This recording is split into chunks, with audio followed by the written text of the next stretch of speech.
Good morning. It is the morning of the 9th, and we are expecting a solar impact tonight, and we're going to get to that. I'm looking at the big news today, and that is the flares that we have had over the last 3 days. And as you can see, we've had a double tap right here. This is a double tap CME of long duration. I expect this is going to bump up and ramp up activity a little bit. We've had a whole slew of C's. We've had an M class 2, an M class 6.5, an M class 1.2, followed by another M class over the overnight hours from last night. Now, that will continue on. I don't know if Lascaux has updated their profile, and we will look at that in a moment. But let's spread this out some. Since late last night, late last night, we did have a M class CME, followed by another M class, some C classes, and the electrical activity is really popping now that 3296 and 3297 are both off Earth spacing. If you remember, I gotta go over here. Let's look at this view. If you remember, I keep telling you as we rotate these sunspots just off center disk, they start acting up. And that was, again, the pattern that we've been seeing happen. Just as 3296 rolled out of center view, it started acting up. And that interplay between the two sunspot regions started interplaying. And as soon as 3297 rotated off that center disk area, it really has ramped up in electrical activity. We also have 3294 jumping into the mix. Now let's jump down here. 3296 and 3297 are beta gamma, which means they are really kicking out some activity, and that's where most of our electrical activity is coming from. Now, looking at 3293, that has a good, solid beta class here, and it is really capable of kicking out some stuff. And it has kicked out a C. And that one is over here, right in front of the 6. So it's pretty well past us now. 3490 or 3294 is really not much. But here is our 3296. It is holding steady, and it is our major player. It has dropped all these C's, the M6, the M1, and the M1.3 have all come from 3296. That means it's going to be less of a direct hit, but it's still kicking out the activity. I do expect it still will hit us as it cycles back a little bit. 3297 is capable of hitting us. It has an 80% chance of producing a C class, 30% chance of producing an M class, and then 3299 is down in the number of sunspots but up in its size, so it is beginning to morph. It has produced 2 C class flares over the overnight hours. So that one is located in our center disk. So over the next day, that should start populating. It may start growing rapidly, and it may start kicking out some activity.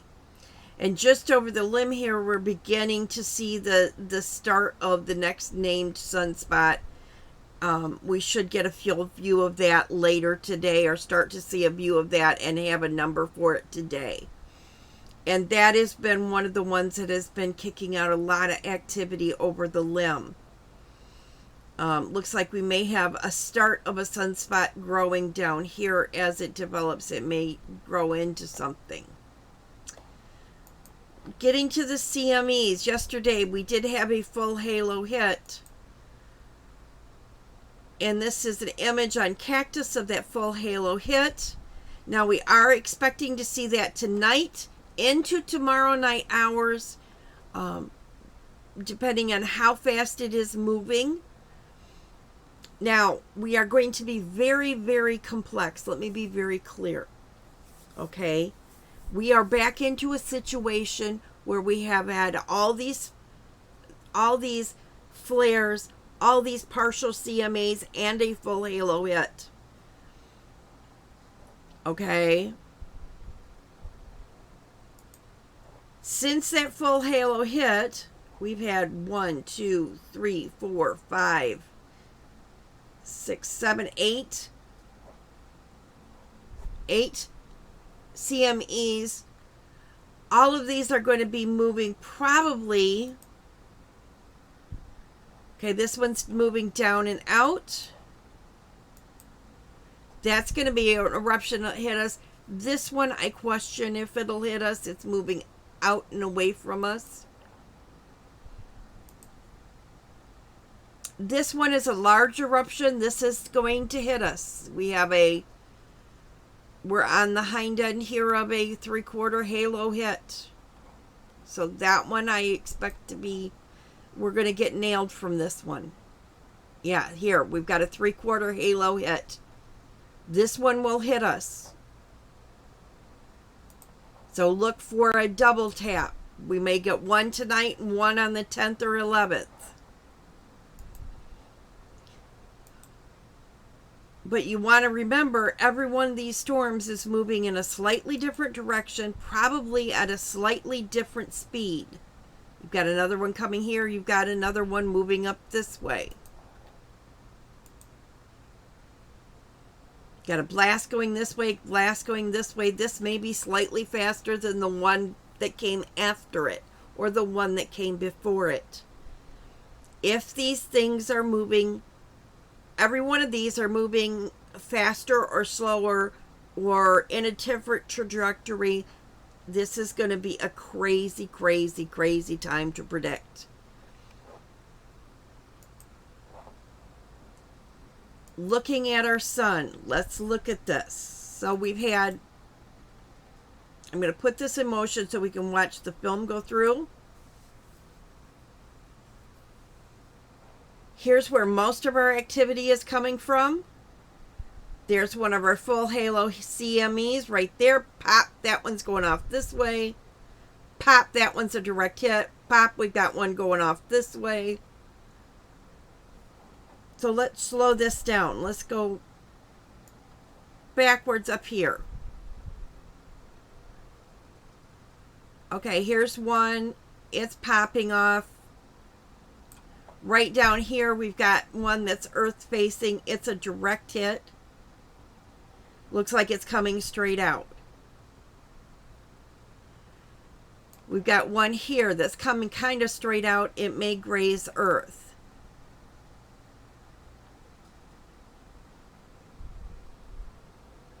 Here's something that's flaring or popping, and it's coming probably sort of toward earth and maybe a little bit backwards.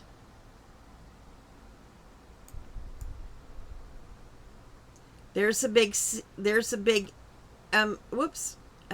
Flare. Let me get back here.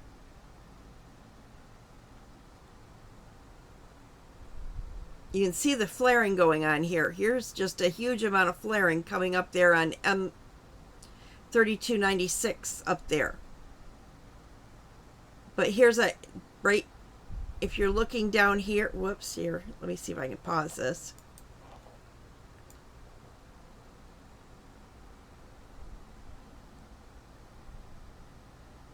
Right here, you've got an eruption that's a CME. It's going to come straight out at Earth. See it? Right here at the bottom, just below about the equator to the left. See it? Pop out there. You had something break away. There's an eruption there that looks to be moving kind of toward Earth.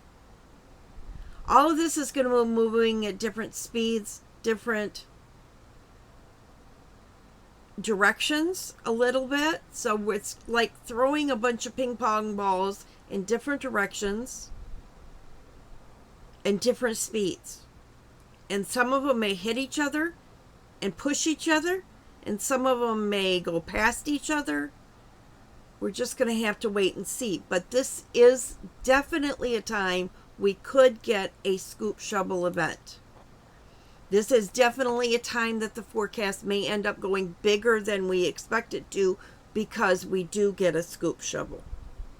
And I'm going to kind of err on the side of I would expect bigger than smaller, just because we have so much activity and so much stuff coming at us all at one time. We do have the northern corona hole, light and slim as it is, starting to rotate in. We have this the southern corona hole that whole stream will be hitting us. This is rotating in. We should be seeing that in the next 3 days, or that we should be getting that in the next day. So we have corona hole activity mixed in weekly in with all the rest of what's going on. So we are going to see a lot of activity. Jumping over here to our space weather predictions. They are predicting tonight they aren't going to see much in the way of auroras, but on the 10th through the night, the 11th, I would probably say into the 12th, possibly into the 13th, we're going to continue to see activity. At what level, I can't guarantee. I would say probably at least a 3, possibly up to a 4 or 5, depending on what kind of flaring and CMEs we're getting. Because this is not calming down. This is just getting more active. And 96 will be past us probably today, but 97 and 99 will not be. And they are still producing a minor amount of activity. So I would look for those to hit us, and we've had a major amount of activity coming our way.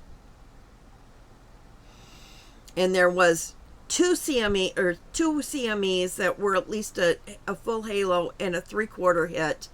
We've had some major M-class flares, like 4 or 5 M-class flares here coming in, along with a whole slew of Cs. That's going to keep us pretty elevated. All right, what is our weather going to do real quick? Right now, Michigan is off and under the low-laying clouds. We still have a thick, high level of clouds that will probably stick with us.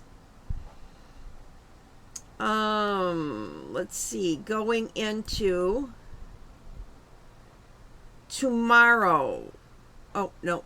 Let me see if I can get it to tomorrow. 8 p.m. tomorrow, Michigan and most of Wisconsin, a little bit of Minnesota should be clear. And we're looking for the light blue colors here as it goes through. And I would say the 10th into the 11th, most of Michigan, upper Wisconsin, upper Minnesota will have viewing. Michigan will retain it through probably the 12th. But Wisconsin and Minnesota are going to start clouding out on the 12th. So there is our forecast. I'm going to leave you there. Keep an eye on things today. It's going to stay busy, and we're going to have lots to report on, I'm quite sure. Sorry for leaving it go yesterday. I've been down with just a bug of some sort. I have not felt well, and I've mostly just slept. So we will leave this here. Again, you will want to watch your Emerald Spiral today. I looked for them to update this. They have not done so. They've done some minor updating here, but I look for this to change today. Okay? This may be updated a little bit, but I look for this to change throughout today. So I look for this forecast to change later today, and I will come back and do a forecast later this evening again. And by maybe later this evening, we'll maybe have an eye on this bright region over here. We do have something coming over here. Looks like we've got another coronal hole trying to build in here, or a filament. Let's see what they've got here. We still got this high filament ridge right here and here that I still am keeping an eye on. I want to just for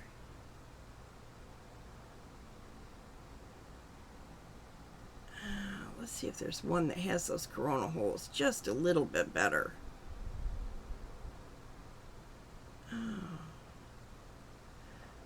Let's see what we got back here. Yeah, we do have something trying to build in here by the look at it from this view.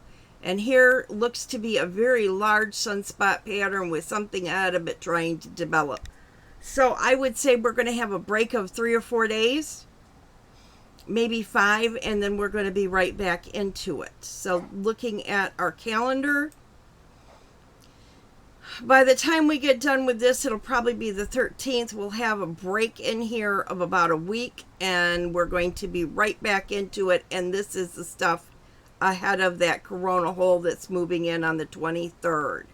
So we might have a quiet period here for 4 or 5 days here. But I look for things to start ramping back up here, 19th, 20th, somewhere in here.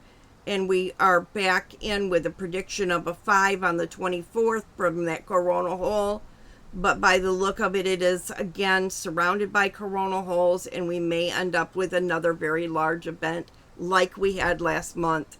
So if you are planning on chasing this, I would be banking on watching this very closely and planning some vacation time around the 23rd. This week right here would be a good time to take some time off.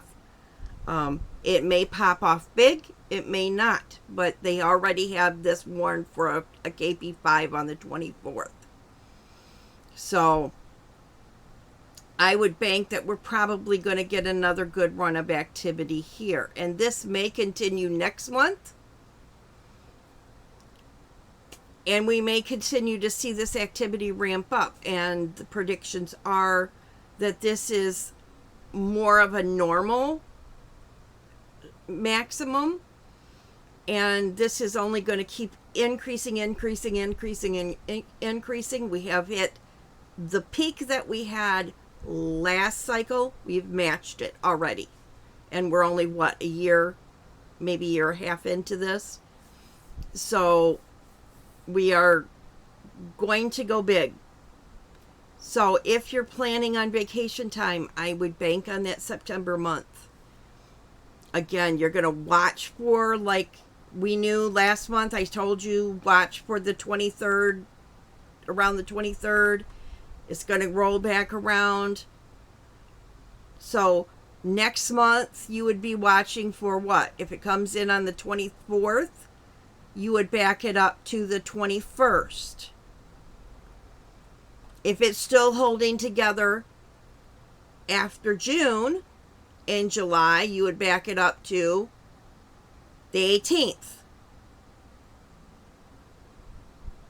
If it holds together through August, then you back it up to the 15th. And if it holds together without dissipating, then you back it up another 3 days, which would put it on the 12th in September. So if this holds together, if that coronal hole stays the same, which I don't think it will, but if it did, then you would be looking at mid-September. But these coronal holes are rapidly developing and rapidly collapsing.